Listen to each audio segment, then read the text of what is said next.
Another day, another vlog. Hello mga ka-dreamers. For today's video po, ang i-assist naman po natin or ang i-guide po natin sa kanilang pag-ibig housing loan ay ang mga kababayan natin na seafarer or yung pong mga seaman. So pag-usapan po natin ang complete list of requirements na kailangan nyo pong i-prepare kung kayo po ay mag-a-apply po ng pag-ibig housing loan. Okay, first on the list po is yung inyo pong SPA form po. Ito po ang pinaka-importante po sa lahat, yung SPA form po. So, itong SPA form po na ito ni Pag-ibig ay nada-download po sa website po ni Pag-ibig, also known as HL064. So, make sure lang po na yung revise po ang inyo pong i-download, yung pong pinaka-latest version po ng HL064. So, kung kayo po ay ina-assist ng isang real estate agent, might as well na sa kanya po kayo humingi po ng kopya po nito. So, kung kayo po ay nasa bansa pa at paakyat pa lang po ng barko, mas maigi po na ipanotarize nyo na po habang naandito. Kasi sobrang mahassle po talaga kapag po kayo ay nakaakyat na. Kasi kapag nakaakyat na po kayo, ang i-require po sa inyo is yung consularized SPA form, yung pong red ribbon. So, kailangan nyo pa pong bumaba pa po sa land and then pumunta po sa konsul ng Pilipinas kung saan po kayo nandun. So, sobra pong mas mahassle po yun. So, yun po, I suggest po, bago po kayo sumampa is, gawin nyo na po yun. Magpa-notarize na po kayo ng SPA form po. Kung kailangan nyo po ng mag-a-assist po sa inyo, ako po I'll be willing to assist you po. Nag-a-assist po ako ng ganyan. And accredited din po ako sa mga developers all over the country. So, kung wala pa po kayong nakukuhang real estate agent at naghahanap pa lang po kayo ng house and lot, maaari nyo po akong kontakin po. Marilu Ibanez po sa akin pong Facebook account. So, yun na nga, ang pinakauna is yung inyong SPA form. So, napaka-importante po nito kasi ito po ay kakailanganin ng inyong representative or ng inyo pong attorney in fact. Okay, second on the list naman po ay ang inyong proof of income. So, under po ng proof of income, ang kailangan nyo pong i-provide ay yung copy po ng inyong crew contract po. And then, kakailanganin, kung kayo po ay on the scene na nakalabas na ng country, kakailanganin nyo rin po ng at least 2 months na payslip po. Copy po ng inyong payslip.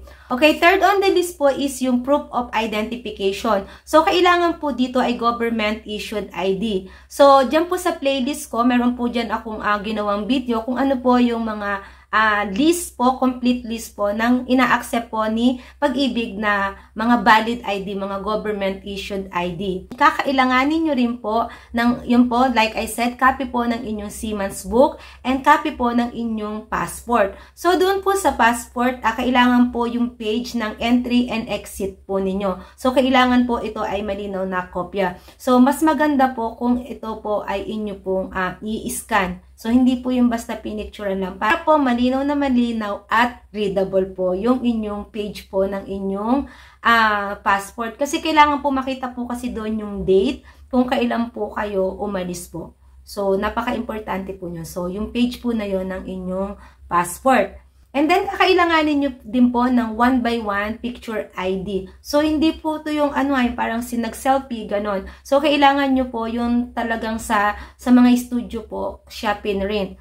So, hindi po yung basta nyo na lang pinrint po sa bahay. So, sobrang strict po si Pag-ibig pagdating po dito. So, dapat po white background and dapat po may color po yung suot po ninyo na damit. So, 5 pieces po ng 1x1. And okay, nalimutan ko pala doon sa consularized or notarized na SPA form. Kailangan po mag-provide po kayo ng 5 kopya. So, wag po kayo mag-alala kahit 5 kopya po yan. Ang bayad naman po dyan ay isa lang. So, kailangan po mag-print po kayo ng 5 kopya. Okay, ang next po na sa requirements ay yung proof of residency or proof of billing. So, sa proof of billing naman po, ang kakailanganin nyo dito ay like Meralco, electric bill and water bill. So, kung hindi po nakapangalan sa inyo, let's say sa mother nyo po or kung nangungupahan po kayo, kung kanino po nakapangalan po yung inyong proof of billing. So, itong proof of billing po na to, dapat ang address po nito is exactly the same as yung address na ipinil up nyo po doon sa Pag-ibig housing loan form. So, dapat po magkapareho po sila. So, kung hindi po nakapangalan sa inyo ang proof of residency or proof of billing, kailangan pong humingi po kayo ng authorization kung sino po ang may-ari ng inyong ng proof of billing po. Kahit po yan ay parents ninyo. So, nakalagay doon po is, ang purpose po is for housing loan or requirements for housing loan and proof of residency. And then, kakailanganin din po yung ID po nung may-ari po ng proof of billing and with 3 specimen. So, isa-xerox nyo po yung ID niya and then pipirmahan niya po yun nung 3. Okay, next on the list po, ito ang kukuha na po nitong mga ito, ng mga requirements po na ito, ay ang inyong SP, ang inyo pong attorney-in-fact or yung inyo pong representative. So, pero kung makukuha nyo na po to bago po kayo umalis, kasi talaga, mas maganda talaga kung halimbawa nandito pa lang kayo is, kunin nyo na po lahat itong mga requirements po na ito eh. Pero ito naman, pwede naman yung inyo pong representative as long as meron na po siyang hawak na SPA form. So, ito po ay ang inyong TIN verification slip or TIN verified slip po or 1904 po. So, ito po ay kanyang i-request po sa malapit po na RDO. Pwede na rin po actually ito online. At ang isa pa po is yung MSBS at yung MSAB po. Ito naman po ay nare-request po sa Pag-ibig po mismo. Pero kung kayo naman po ay meron ng Pag-ibig virtual account, kasi isa po din kasi ito sa isa sa mga idinagdag kapag po kayo ay mag-a-apply po ng housing loan. Kailangan po kayo ay meron pong virtual Pag-ibig account. So kung meron na po kayo nitong virtual Pag-ibig account, maaari nyo naman pong ma-access po doon yung inyo pong MSAB po. So napaka-importante po, dapat po alam nyo na isa po sa mga requirements or eligibility para po kayo ay makapag-avail ng housing loan is dapat po 24 months po kayong Pag-ibig member na.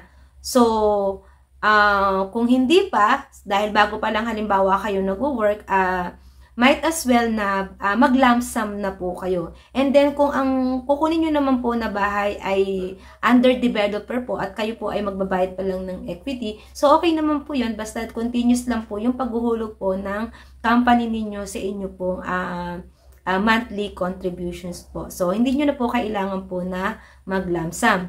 Isa pa po sa mga requirements na kailangan nyo pong ihanda ay ang inyong PSA birth certificate. So, kung kayo naman po ay married na, ang kakailanganin nyo po ay marriage certificate. Kung kayo po ay single, ang kailangan nyo po ay birth certificate at CENOMAR po or Certificate of No Marriage. Katunayan na kayo po ay hindi pa talaga ikinakasal. So, ito naman, pwede nyo na po itong i-request online.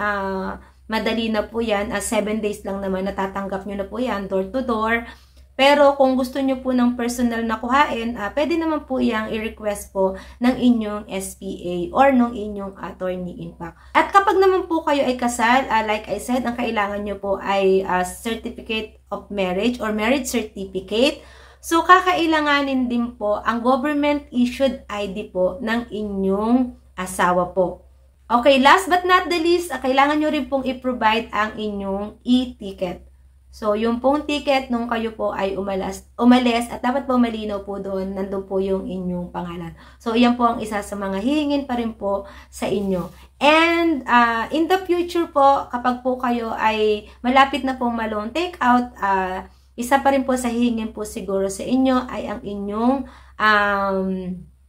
inyong proof of remittance po. Mabilis po na recap, ulitin po natin yung mga requirements po na kailangan nyo pong i-provide kung kayo po ay seaman. Okay, number 1, consularized or notarized SPA form, 5 kopya po yan. And then, 5 kopya po ng 1x1 picture ID, white background at dapat po ay with color po yung suot nyo na damit. Kailangan po ng proof of billing. Kung wala po kayong proof of billing na nakapangalan sa inyo, kailangan po ng authorization letter at ID po ng may-ari ng proof of billing. Kailangan nyo po ng government-issued ID, copy po ng inyong Siemens book, and ng inyong passport. Kailangan nyo din po ng TIN verification slip at MSBS and ESAB. Ito po ay kukunin po ng inyong attorney-in-fact sa Pag-ibig po at kay BIR. Government-issued ID, nasabi ko na ba? Government-issued ID po ng inyong spouse kung kayo po ay married. Kailangan nyo po ng CENOMAR kung kayo po ay single. at ng birth certificate. Kung kayo po ay single, kailangan nyo po ng certificate of marriage or marriage certificate kung kayo po ay married. So, yun po, sana po nakatulong po sa inyo. And lastly, kailangan nyo rin po pala ng copy ng inyong e-ticket or nung inyong electronic ticket nung kayo po ay umalis. So, yun lang po, sana po nakatulong ito sa inyo. Kung meron pa po kayong question, mag-comment lang po kayo down below. Thank you!